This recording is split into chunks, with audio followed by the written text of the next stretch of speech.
কুমড়া পাতা শীতল পুলির এই রেসিপির জন্য অনেক ইনবক্স পেয়েছি। এটা অনেকভাবেই তৈরি করা যায়, তবে আমি এখানে সবচেয়ে সহজ রেসিপিতে কম সময়ে করার চেষ্টা করেছি। এটা বানাতে প্রথমে একটি বাটিতে 1 টেবিল স্পুন হলুদ আর 3 টেবিল স্পুন মরিচ গুঁড়ো নিয়ে নিচ্ছি। যদি অনেক ঝাল খেতে পছন্দ করেন সেক্ষেত্রে মরিচের পরিমাণ বাড়িয়ে দিতে পারেন। আর দিয়ে দিচ্ছি পরিমাণ মতো লবণ, তারপর পানি দিয়ে একটু মিশিয়ে নিচ্ছি। প্যানে অল্প তেল দিয়ে 3 টেবিল স্পুন রসুন বাটা দিয়ে দিচ্ছি। একটু নেড়ে চেড়ে নিচ্ছি যেন রসুনের কাঁচা গন্ধটা চলে যায়। তারপর পেঁয়াজ বাটা দিয়ে দিচ্ছি। আমি বড় সাইজের একটা পেঁয়াজ নিয়েছি। মশলার পরিমাণটা নির্ভর করে আপনারা কতটুকু ভর্তা বানাতে চান সেটার উপর। আমি যে পরিমাণ মশলা দিয়েছি তাতে মিডিয়াম সাইজের বাটি দিয়ে 1 বাটি হবে।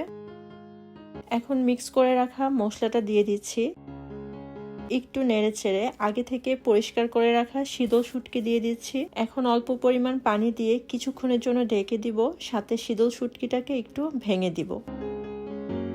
পাতায় দেয়া ছাড়াও আপনি বাদ দিয়ে খেতে পারবেন, এটা এভাবেও খেতে খুব মজার হয়। এখানে আসলে 2টা রেসিপি আমি দিচ্ছি, আর আপনি চাইলে পাতাতেও দিয়ে পুলি করে খেতে পারেন।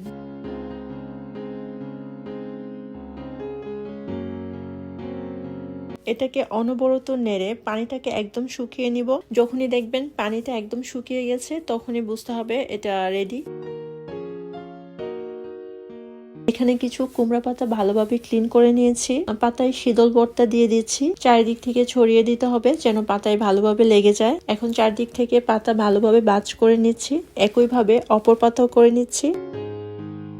পাতাকে অনেকে এটা লবণ পানিতে ভিজিয়ে রাখেন একটু নরম হওয়ার জন্য, তবে আমি ক্লিন করার সময় হালকা চাপ দিয়ে ক্লিন করেছি। তাতে আলাদা করে আমার পাতাটা লবণ পানিতে ভিজিয়ে রাখতে হয়নি, এমনিতেই নরম হয়ে গিয়েছে। অনেকেই এই ভর্তাটা পাতায় বেটে করে থাকেন, সেটাও খেতে অনেক মজা। আবার অনেকেই পুলিটা বানানোর পর আটা দিয়ে গুলা করে সেখানে পুলিটা দিয়ে ভেজে থাকেন, সেটা খেতে একটু ক্রিস্পি হয়, কিন্তু আমার কাছে এটা খেতে অনেক ভালো লাগে। ওইটা ডুবো তেলে ভাজতে হয়, পিঠালি ছাড়া বানানোটাই মনে হয় আমার কাছে বেশি ভালো লাগে।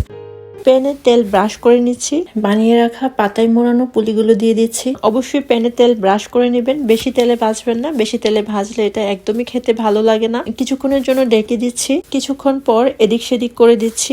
যখন দেখবেন ভিতর থেকে তেল বেরিয়ে আসছে আর পাতা সিদ্ধ হয়ে গিয়েছে তখন বুঝবেন এটা হয়ে গিয়েছে। আমার বাসায় যেদিন এই রেসিপি থাকে সেদিন আর কিচ্ছু দরকার হয় না, এই রেসিপিতেই হয়ে যায়। আমার খুবই পছন্দের একটা খাবার। খুব সহজেই তৈরি হয়ে গেল কুমড়া পাতার শীতল পুলি। নামিয়ে নিচ্ছি। যারা বাসায় বানান তারা জানেন কি পরিমাণ মজা এটা খেতে। প্লেটের পর প্লেট ভাত খেয়ে ফেলা যায়, আর কিছুই প্রয়োজন হয় না। দেখুন ভিতরটা কি সুন্দর, খেতেও অনেক মজার। যদি রেসিপিটি ভালো লেগে থাকে বাসায় একবার হলেও ট্রাই করবেন, আশা করি ভালো লাগবে। আজকে তাহলে এখানেই বিদায় নিচ্ছি। সবাই অনেক ভালো থাকবেন, আমার জন্য দোয়া করবেন। আল্লাহ হাফেজ।